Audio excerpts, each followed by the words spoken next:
Hey, shalom, shalom, everyone.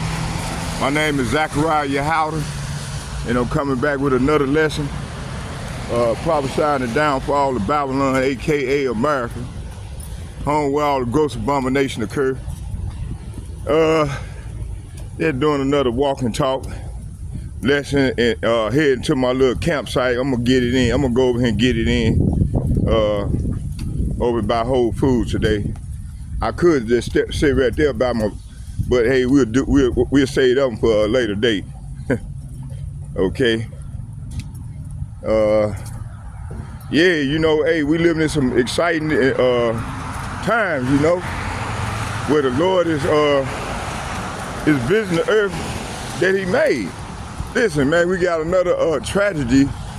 Well, another sign. A Boeing airplane carrying 300 people coming from India. I don't know exactly. I think it was heading to India, or it might have been coming from India, heading to London. But either way, it fell out of the air and killed 300 passengers. Only one person survived. So yeah, man, we living in some exciting time, boy. All right. And that's beautiful, man, that this stuff is happening, because it's allowing us it's telling us that we're getting closer and closer to the very end, okay? And you got this we got this great tribulation finna ready to go down. We got that finna ready, you know, occur. Well, we in Jacob's trouble right now, okay? Man, yeah, you know, like I said, you know, Lord put me to sleep early in the morning. Like, I think I fell asleep about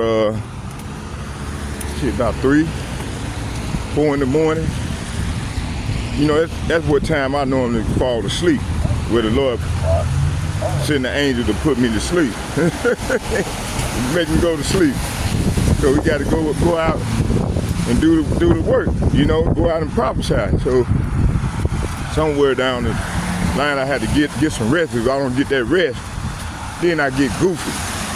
You know, then you can tell when I'm tired, because I get the misspelling words. I mean, you know, I'm reading the word, but the words get to looking all like a different word. You know, like if I'm saying pearl, it might say turtle. I might say turtle or something, you know. So there's just another form of being tired for me, you know. And my reading get kind of slow, blurred vision, and name hoarseness. So that's a sign of fatigue or being tired for me, you know. So that's how you can tell I'm tired, you know. I feel rejuvenated now. Got that rest, man. Come on, man. Yeah, you know, get that rest, man. I feel good, you know. I get rested up. So what I'm gonna do is do my routine again. I'm gonna try to do a walk and talk if this bus ain't came yet. And let me see where we at here. 453. 453. I must have missed it. I couldn't have missed it, because I'm walking this way. I didn't see no bus coming. It might be on its way, so let's just wait right here. So yeah, you know, let's go into the scripture. Let's bring out the scripture.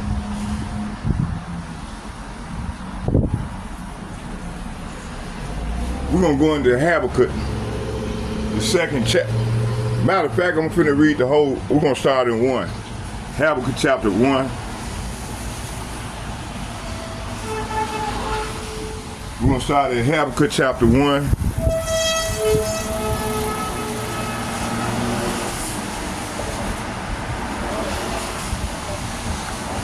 Habakuk chapter 1 and 1, it'll read, it said the burden which Habakuk the prophet did see. So this verse here saying this is the message that the prophet Habakuk received in a vision. See, he had a vision, okay? It said, "Oh Yahweh, how long, say what? How long shall I cry and thou wilt not hear, even cry unto thee of violence and thou wilt not save." See? Hey, this is what, starting with the elder apostles and bishops, and like-minded men on down myself, man, we crying out to the Lord, man. How long, Lord? How long must we cry and then you're not saved, But the thing is, you got the hopefully elect men, women, and children, man. We are very sincere, even though we make mistakes and fall off. But we are truly sincere. We tired of this shit. We tired of seeing it. But hey, we must be patient and a little, while and sit still and watch the hand of the Lord.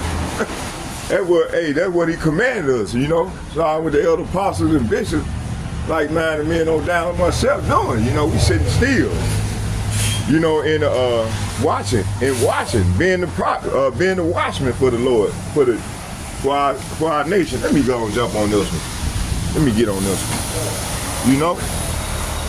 So, yeah, let me go and jump on there. And then I just come on back up. What's up, brother? How you doing there? Yeah, being watchman for the. They got new seats. Uh-oh. They already messing the seats up, man. Okay, let's go. So yeah, that's what the men of the Lord doing. We watching. And they got new seats.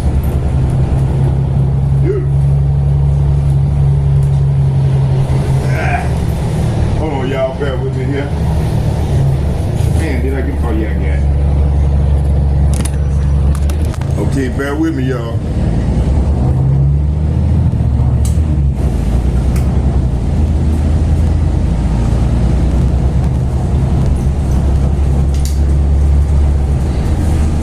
All right, let's go. So.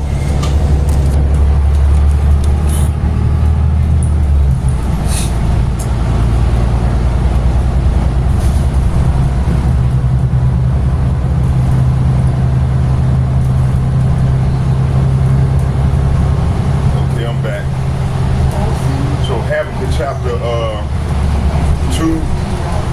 1 verse 2, and it reads, said, how long, it said, "Oh Yahweh, how long shall I cry, and thou wilt not hear, even cry out unto thee of violence, and thou wilt not save." Verse 3, it said, "Why do thou show me iniquity, and cause me to behold grievance, for spoiling and violence are before me, and there are many raised up strife and contention." Okay, let's go to 4 here. It said, "Therefore the law is slack, and the judgment do never go forth, for the wicked do compass about the righteous therefore wrong judgment proceed." See, yeah, so that's why people don't speak up against injustices. They go on and let the injustice occur, and not say nothing. That's what our people are on. A lot of them don't say nothing. But hopefully, elect, man, we speaking out against these devils. Okay.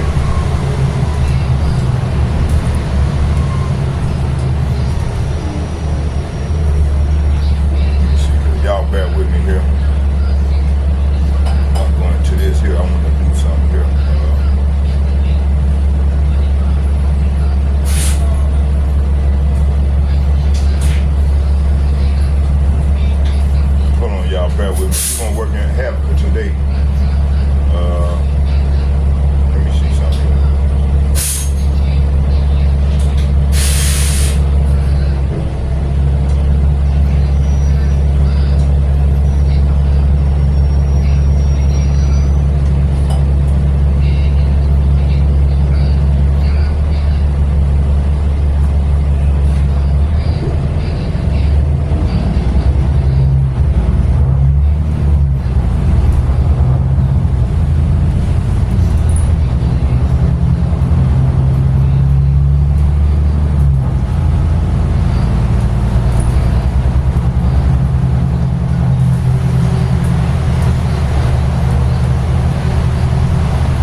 Habakuk 1:1 is the burden Habakuk the prophet did see.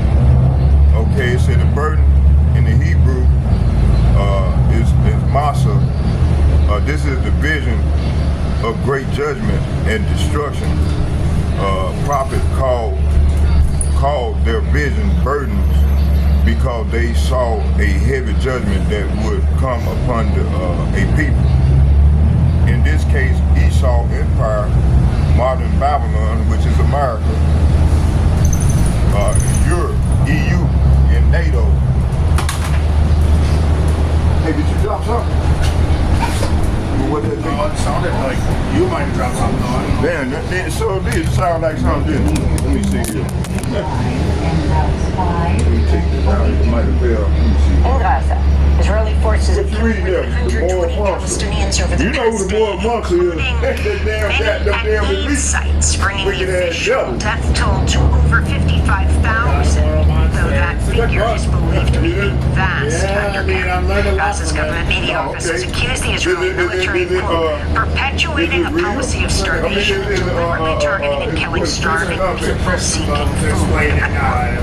This comes as thousands from around the world are arriving in Egypt for the global march to Gaza to call for an end to Israel's genocide against Palestinians. Independent Egyptian news outlet Matamasa reports Egyptian security forces detained and deported Hey, y'all bear with me here. citizens outside their Cairo hotel where I they wonder where that noise come from. Palestinian flags. Dozens who flew to Egypt for the march have also reported. So let's watch some of this video. Fair use under nationals this morning had fair use right of 1976. Fair use of not getting paid strictly for education purposes. Let's watch some of the video.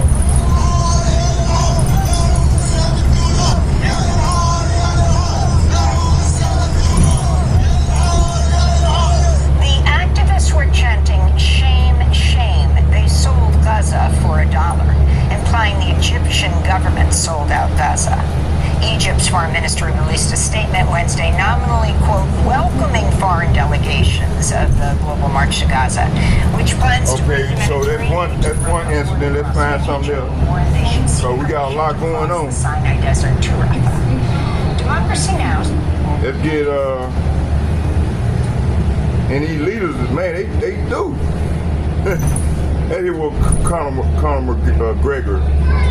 Hey, you know, he be bringing out some birthday party. Hey, the Colonel be going deep on. Princess party. Birthday Princessasaurus party. Y'all bear with me here. Get everything for every party on Amazon. Then I'm gonna go back to the Finally have a viable scripture. business. And all from my monster. We stand in Habakuk today. President Putin does not want a war with the United States or NATO. And if you look at the very deliberate, cautious, and predictable approach that he's taking, predictable insofar as everything is carefully planned, set up, and then executed. I think he understands that President Trump may not have known. So I think that's not impossible.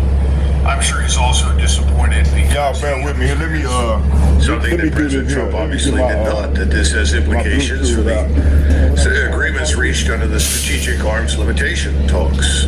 We park our bombers out in the open just as the Russians did for the same reasons. But having said that, I don't think we have to worry about an imminent nuclear exchange or war by any stretch of imagination. I think we just have to come to terms with the reality that President Trump was not that engaged on that particular issue. It's not a good thing, but I think that's what we have to assume. It's sobering to hear that because it reinforces just how fragmented our leadership landscape really is. When the person in charge doesn't fully grasp the weight of nuclear deterrence or the ripple effects of neglecting arms agreements, that's not just a political oversight, it's a global risk. Putin may be cautious, but the system he's reacting to is far from steady. This isn't just about personalities, it's about systems that no longer function the way they were designed to. I don't think President Trump understands the potential strategic implications. I think President Trump has been looking for some time now for a way to walk away from Ukraine. And I think he probably will. It's just tragic that he didn't do that instantly as soon as he was elected. Instead, he made these ridiculous boasts that he could end this on a phone call. That kind of rhetoric plays well on a campaign trail, but in the realm of international conflict, it shows a dangerous lack of depth. Ending wars takes more than confidence. It takes comprehension. He never understood the complexities of the conflict. He didn't understand its roots or its larger purpose. I don't think he understood. Hey, you know, when you got the four-star general and colonels coming out against sure with these people with the mistakes of the politicians, man, this place is done, man. You see, that's crazy. Let's go into the scriptures, man. Okay, let's go here. Let me see, let's go back. I'm gonna go down, I'm gonna go all the way down there and then I'm gonna come back up, y'all. Where that noise come from? So let's go back here. Let's get Habakuk chapter 2, 1 verse 2. And it reads, "Oh yeah, how long shall I cry, and thou wilt not hear? Even cry out unto thee of violence, and thou wilt not save." So verse 2 is saying, how long, O Yahweh, Ba'ashem Yahushua, must I call for help? But you do not listen. Violence is everywhere. I cry, but you do not come to save. See? Verse 3, it said, "Why do thou show me iniquity and cause me to behold grievance for spoiling and violence, and before me there are it said, and there are that raises up strife and contention." See, so this is all we seeing is strife and contention. So let's go back and hear some more of the video. What people in Washington were trying to do from the very beginning, people like Graham and Blumenthal and Schumer and Mitchell and others, they were engaged in a war with Russia. And of course, that's something that President Trump has never wanted. I don't think he wants it now. He certainly never wanted it in the past. That's the paradox, isn't it? Wanting to be the anti-war president, yet surrounded by voices who thrive on confrontation. Intentions alone don't shape foreign policy. Conviction does. The problem is that President Trump wants to be the anti-war president. The question is, he doesn't know how to do it. And he's not really in control. He's only partially in control. And again, when you push hard on President Trump, he has a bad habit of backing down. I witnessed that. He wanted to be out of Afghanistan in July of 2017. And he called in all the senior military officials, active and retired, along with a number of political advisors and members of his cabinet. In a room, there were perhaps 12 to 14 different people. He went around and said, well, what do you think, what do you think, what do you think? And he wanted out. And there were only two people of the 14. One was Steve Bannon, the other was Peter Navarro, who said, get out. Now's a great time to leave. It will never be any better. It's not going to get better. We need to get out. Everyone else said, oh, no, we have to stay. What did he do? He caved. A leader who folds under pressure loses more than the argument. He loses momentum. That moment in 2017 was pivotal.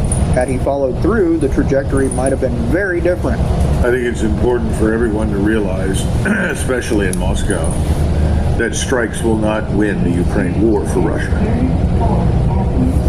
Okay, let's go. Let's get Habakuk chapter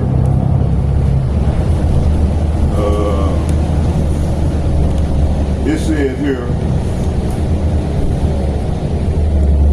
let's get 4. It says, therefore, the law is slack, and judgment do never go forth. For the wicked do compass about the righteous, and therefore wrong judgment proceedeth. Verse 5, behold, yea young.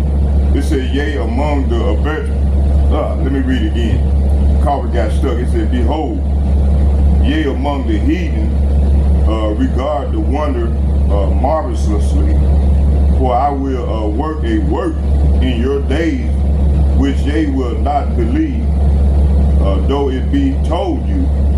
Verse 6, for lo, I raise up the Chaldeans, that bitter and hasty nation, which shall march through the breadth of the land to possess the dwelling places that are not there. See, hey, is this not going on right there in Israel?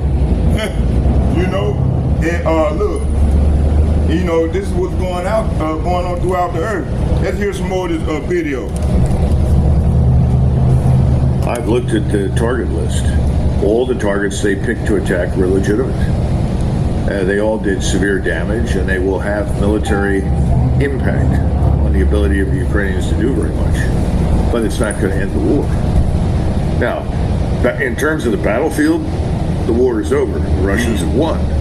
But strategically, the war continues and will continue as long as Zelensky is there in Kiev with his little inner circle, and they pretend to be a functional government with real institutions and real armed forces. It's a harsh assessment, but it raises an uncomfortable truth. How much of Ukraine's functioning depends on the illusion of independence rather than actual autonomy? And they will do that as long as we in Washington send them cash and military equipment. So the question is, what are you going to do about this, President Putin? Are you going to simply throw more rockets and missiles at the Ukrainians?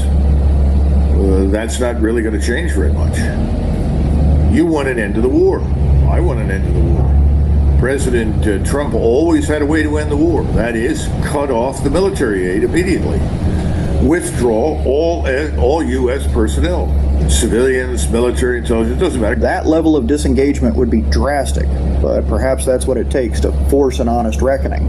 Sometimes restraint is the most powerful weapon a nation can wield. To get them all out of Ukraine. Stop the flow of equipment as well as cash to Ukraine. At that point, the Ukrainian government and its operation collapses. I was watching the video. Europeans can't make up the difference. And the Europeans, regardless of... I was watching a video last night, I think it was Elder Apostle Gabar, and the video was showing that, they want to send, Donald Trump is sending on missiles to Ukraine, which Biden had ordered. He sent them missiles to the Middle East. Down there, where they gonna be fighting at, man, real soon. The better decision, you see. All right, let's go on and hear a few more, about 5 more minutes. Fools like Mr. Ruta and others come on with the script. They have no appetite for war. They're not interested in fighting for anything in Ukraine. They want to sit on the sidelines, posture as heroic defenders of this thing they call democracy, which is largely nonsense now in Western Europe. If you look at the censorship and the punishment meted out to people who have the audacity to disagree with whatever the mainstream opinion is uttered by the government, that's all nonsense. So the question is, if you're in Moscow, what are you going to do? I don't think they have much choice. When both sides feel cornered, escalation becomes the default path. It's no longer about winning, it's about not appearing weak. That's when diplomacy is most urgently needed, and most tragically absent. All right. This enough. And so... I think that they've got to roll over the Dnieper River. They've got to cross it. They've got to go into Kiev and put this government out of business in Kiev. They've got to take Odessa, because Odessa is the gateway for arms and all sorts of equipment and technology for Ukraine. Now they're going to send 10,000 Russian troops, I understand, to Moldova to protect the Russians who are living in Moldova. Well, you know, if you're going to do that, you might as well take Odessa. Then you have a land bridge to Moldova. And I think that could be done. And once it becomes clear that... okay, this part one, okay.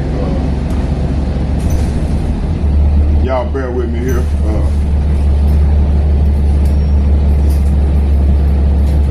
Okay, it's part one of the lesson. Let's go. We'll bring out the rest out when I get to my campsite, and we'll go from there.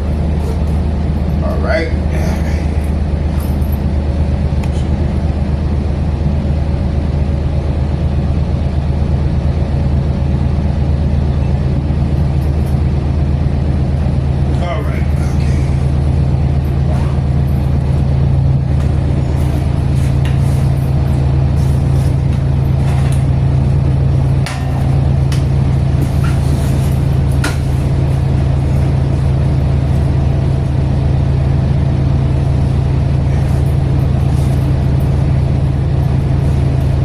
All right, let's go. All right.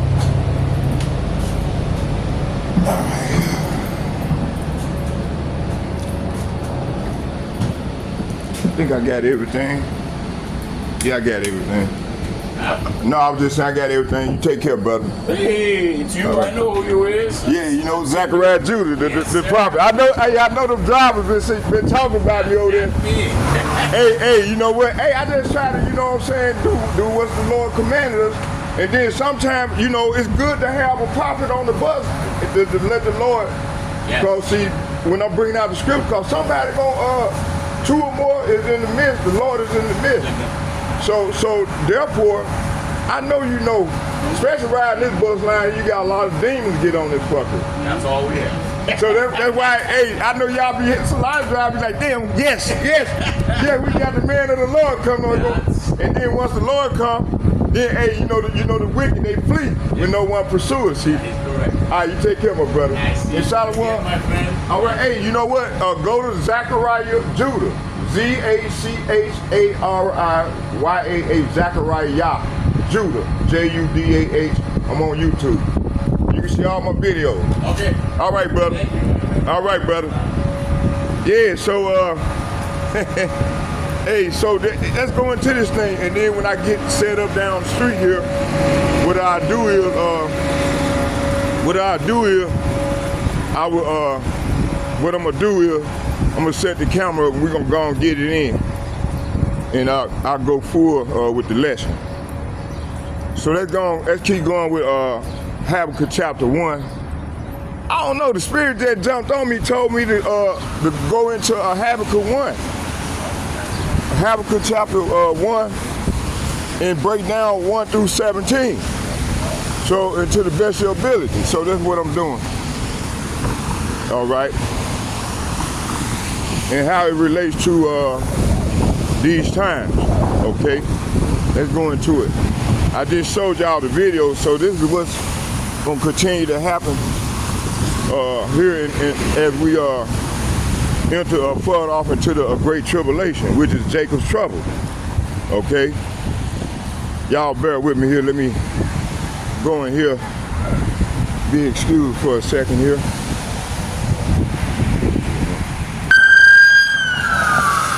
I wasn't even filming, man. Let's go back. Let's go back and get it.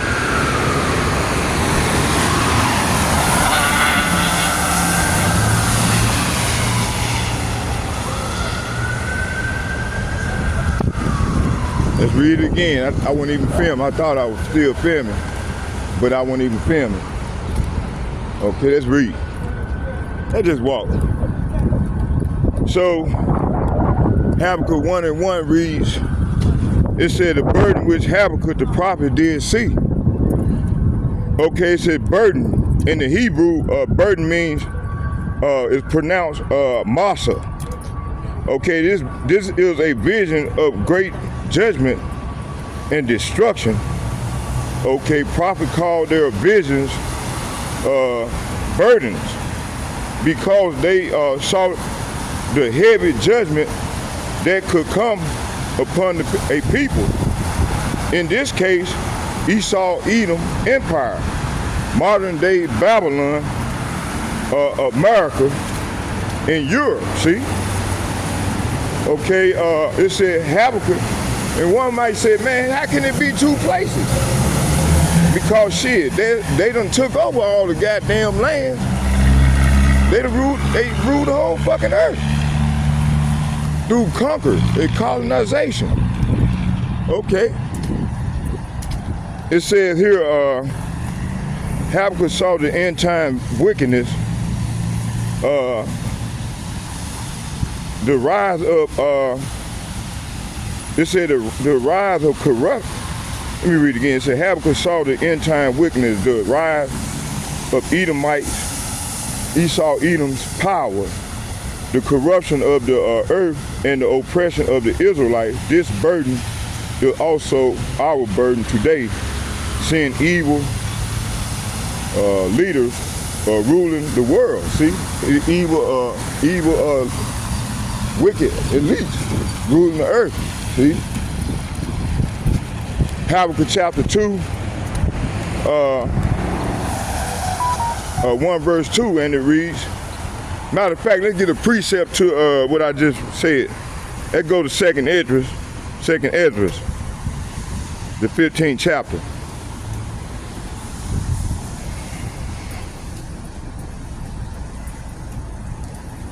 You mentioned that word wickedness. So let's go right here and get that precept. It says here,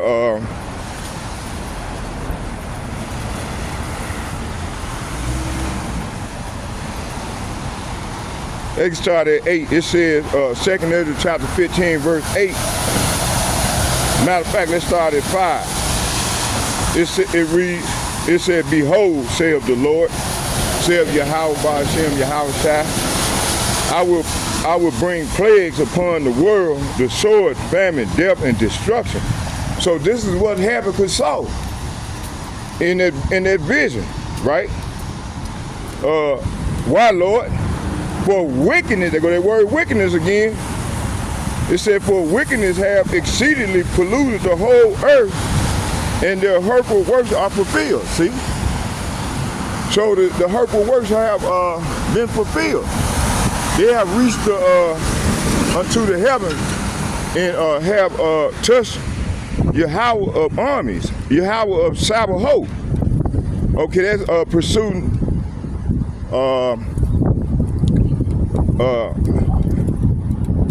Isaiah 19, chapter 19, okay?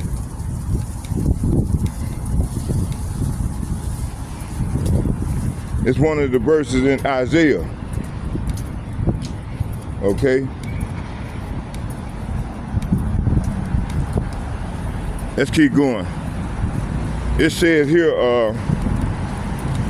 let's go back. Damn my back. Shit. Hold on, y'all. I'm trying to pop my back in at this. Damn. Hurt. Be in pain every day. Okay, let's keep going. See here.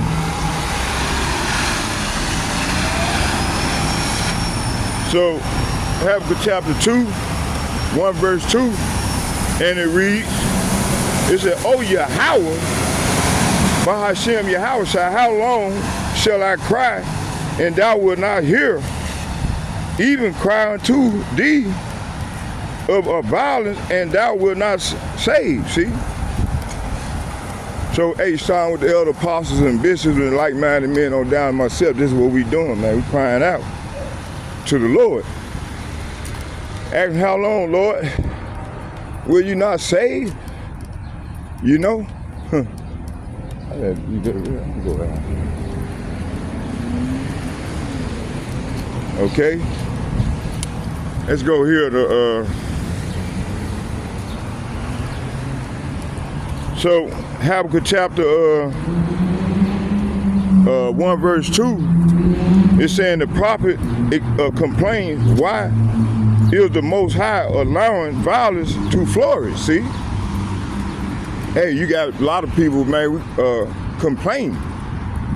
You see? You got a lot of impatient so-called people. And then, you know, we got a lot of us that's supposed to be in the truth complaining, but they not being patient. But at the same time, you got a lot of us in this thing and we being patient. You know, we know the script. We know the Lord told us to be patient and be still and watch the hand of the Lord work. Okay? See here. Let's keep going. It says here, it said the prophets complained, why is the Most High allowing violence to flourish, violence, injustice, and bloodshed, oppression? Okay, it said that the northern and southern kingdom, Negroes, Latinos, and Native Americans have cried for centuries under oppression, see? Poverty, war, and now famine and pestilence. Even today, it said, let me see, even today, brothers cry out against Esau-Edom cruelty, but judgment seems delayed for now, but the Most High is long-suffering until the time is fulfilled, see? So that's why, you know, right now the Lord is bringing judgment, because, hey, that wickedness have reached to the heavens and have reached the ears of Lord Sabaoth, which is Lord armies, okay? Okay, man, all praises. Let me go up here and use their restroom real quick. Damn, let's finish this on off. Let me see here. Where was it says here, let's read it again. It said, why do thou show me iniquity and cause me, it said, show me iniquity and cause me to behold grievance, for spoiling and violence are before me, and there are that raise up strife and contention.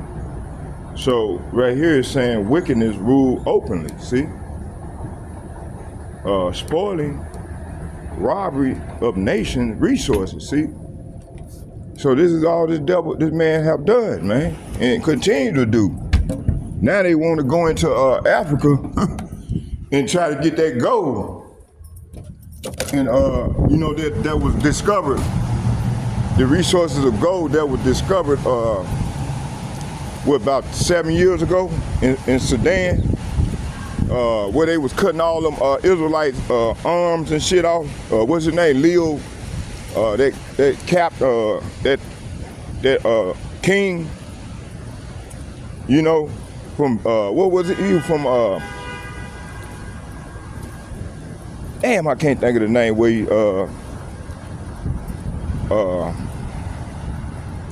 you know, they split them lands up in the early 1900s after World War I. Okay, or it might have been before, but yeah, you know, and then he was enslaving them Israelites and cutting their arms and shit off, their limbs off. If they didn't pick that ivory, you know. His name was King Leo, no, damn, I can't pronounce his name. But y'all know, a lot of y'all, if y'all do your research, y'all know who I'm talking about once you get to talking about that ivory. Cause that's all he did. Cut them Israelite arms and limbs off if they didn't pick their quota.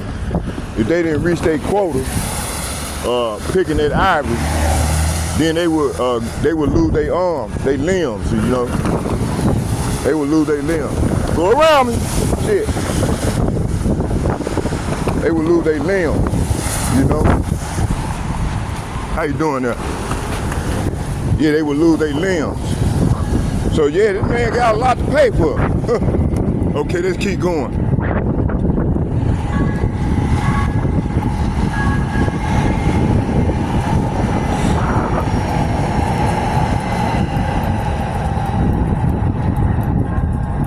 Let's see here, where we at here. So it says strife and contention. Esau causes endless conflicts, wars, political lies. Okay. It said, look at the America today, see? Race wars, political, this is what's coming. Division, gender confusion. You got a man cutting off a prick, saying the Lord made a mistake. And you got women, what my man called them, carpet munchers. Some shit, women look liking women, men liking men. Man, it's all confusing. Okay? Let's keep going. So, it said, look at America today, race wars, political division. Political division, gender confusion, economic theft, corporate greed. Esau's world thrives on strife. He funds both sides of wars, etc. Ukraine, Russia, to keep chaos going, see? This is how this man get down. Let's get Habakuk chapter 1, verse 4. It said, therefore, the law is slack, and judgment do never go forth, for wicked do compass about the righteous, therefore wrong judgment proceedeth, see? So you got the law of righteousness, which is the Torah, is ignored. The wicked Esau Edom surrounds the righteous Israelites, see? Courts, it's a course of law issue of false judgment, see? So this fits America injustice system, police, murder, false imprisonment, which they doing now, unjust wars, the wicked own the judges, politicians, and rulers. Esau Edom media paints good as evil and evil as good. See, let's get Isaiah chapter 5, verse 20.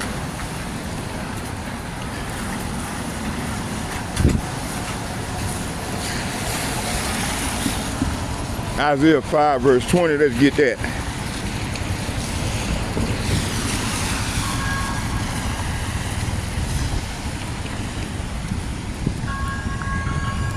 Isaiah chapter 5, verse 20.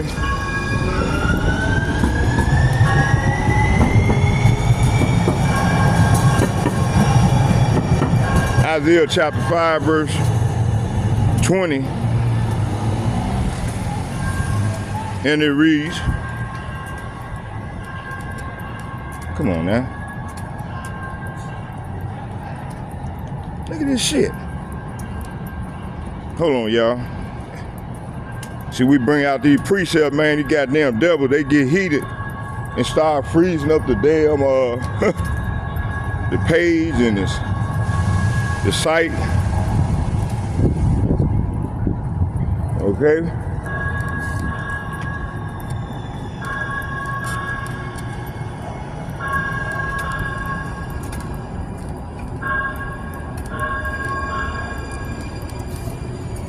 All right. Isaiah chapter 5. I'm gonna start at 19. It said, let's start at 18. It said, woe unto them that draw iniquity with the cord, with cords of vanity and sin, as it were with a cart rope. Wow. It said, what sorrow for those who drag their sins behind them with ropes made of lies, who drag wickedness behind them like a cart rope. How do they do that? Let's go into it. Bring out a few precepts regarding this. It's a lot. Isaiah chapter 28, verse 15, it says, you boast. So these devils, they boast. We have struck a bargain. Don't Trump always be saying that? We have struck a bargain to cheat death. So this is what these elites doing. They saying we're gonna cheat death. Okay. Hold on, y'all, bear with me.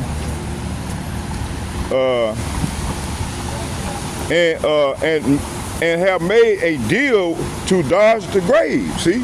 So, hey, they playing with themselves. It said the coming destruction can never touch us, for we have built a strong refuge made of lies and deception. See? Hey, this is what they have done. Okay? It said Micah set up a shrine for the idols, and he made a sacred ephod, and some household idols. Then he installed one of his sons as his personal priest. Judge chapter 17, verse 13. I know Yahweh will bless me now, Michael said, because I have a Levite serving as my priest. Then Absalom turned to Ahithophel and asked him, what should I do next? And Ahithophel told him, go and sleep with your father and concubine, for he has left them here to look after the palace. Okay, it said, then Israel will know that I have insulted your fathers beyond hope of reconciliation, and they will throw their support to you. Okay. It says, so they set up a tent on the palace roof where everyone could see it, and Absalom went in and held sex with his father's concubine. Hey, that's wrong. So he was deceived, boy. Shit, he was deceived. Come on, sister. She don't want to go. Okay. Okay, it says here, 2 Samuel chapter 16, verse 23. It said Absalom followed Ahithophel's advice just as David had done. For every word Ahithophel spoke seemed as wise as though it had come directly from the mouth of God. Okay. Psalm chapter, damn, they're locked up on me again. This is doing too much.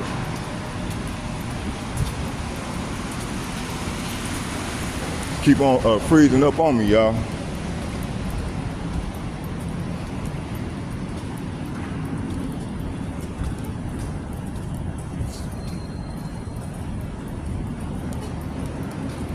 You know what?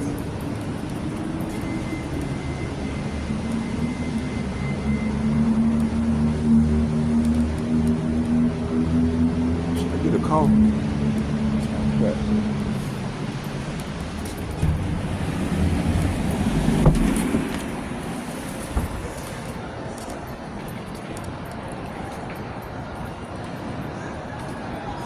Let's get out of there doing too much, man. Just keep on, screen keep on locking up on me, man. I don't know why I'm doing that.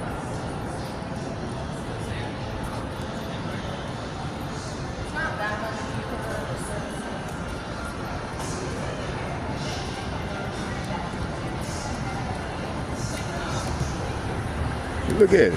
Just caught it, see? Damn. Look at it, see? Look at that shit.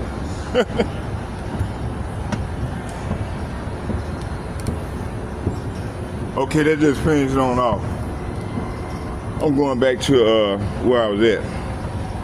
This is doing too much. Man, they closed. Oh, they closed, y'all. They closed. I'm not gone. Give me a couple of these. Go down here, set the camera on up.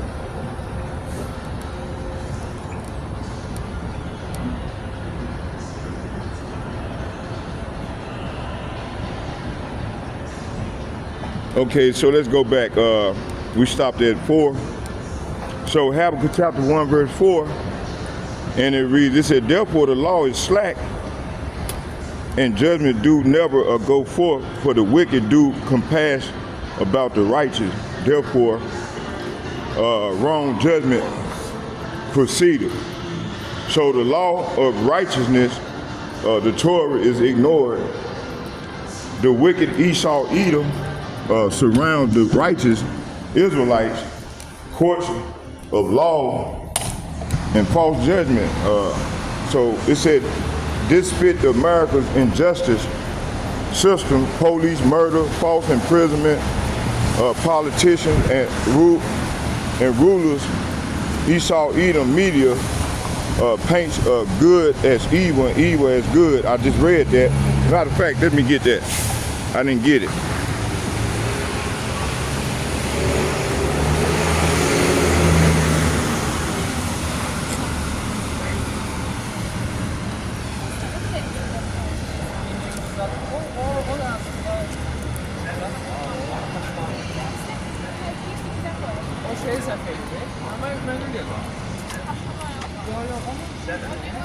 Signage on the cross, 7.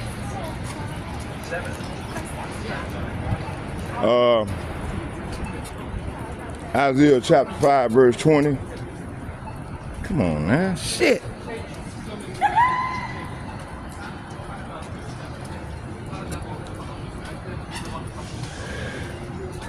It said, woe unto them that call good evil and evil good,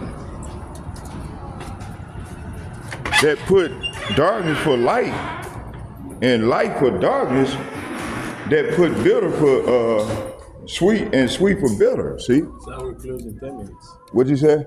We close in 10 minutes. All right. So, hey, this is what's going on, man.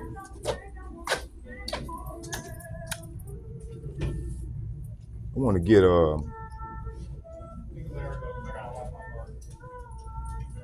I don't like drinking these things. I don't like drinking them, but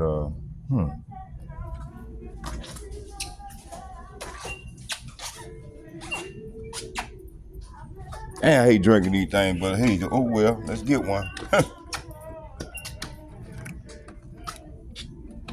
Damn, I hate drinking them, but let's get 2 of these joints, yeah.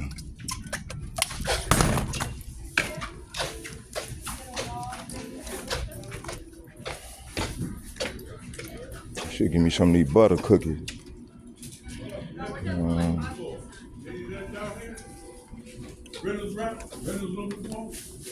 That on this floor? What are you looking for?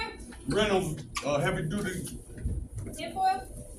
Yeah. It's behind the register. I guarantee you it's locked up. That's how you got it. How much is these cookies, bro? Any money in that blue envelope? Hold on. Let me see. I want to grab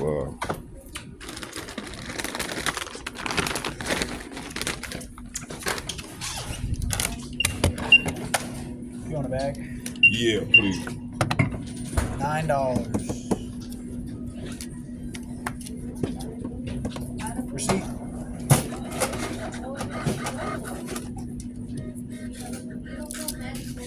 You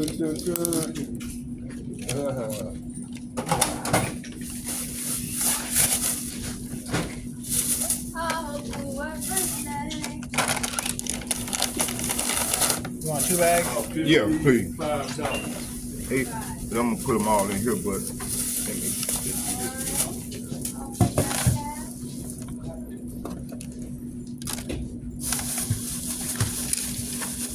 Hey, you got a black coat back there? Drink this one right now. What's that up there? I hope they don't bust on me last time, man. My Bible got messed up because one of that damn cheap aluminum. Yeah, I'm just getting rained on. I want this though. They get turned inside out. I just brought the tote. They cover all three of us and I left it on the track. Okay, let's go down here and pump side real quick. Get it in. Why would I buy? 55. Hey, I need to